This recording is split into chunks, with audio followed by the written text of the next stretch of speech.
Nshuti bakunzi ba Hose TV nongeye kubasuhuza no kubaramutsa cyane nizera ko muherereye hose muri amahoro. Muri biravugwa uyu munsi rero nta kindi kiri kuvugwa hirya no hino usibye inkuru yuko muri Rusizi hamaje kuboneka umurambo w'umugabo uri mu kigero cy'imyaka nka 40 ahagana mu masaha rero ya saa 12 zo kuri uyu wa gatatu mu mudugudu wa Cyapa akagari ka Buranga mu murenge wa Gihundwe. Munsi y'umukingo rero habonetse umurambo w'umugabo uri mu kigero cy'imyaka 40. Bigakekwa ko rero uyu mugabo yaba yahanutse kuri uyu mukingo.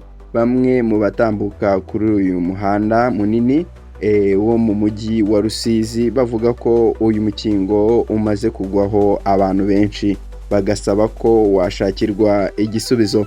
Muri iki gitondo rero iyi nkuru tuyibonye cyangwa se iyi nkuru tuyikoze mu gihe polisi yari itaragera ahangaha, gusa mu gihe iraza kwagera n'icyo bari buze gutangaza n'ibiruve mu iperereza nuse kujya kure, byose turaza kuba tubibagezaho. Icyambere rero ni ukureba ko wakoze subscribe kugira n'izindi nkuru ujye uhita uzibonera ku gihe.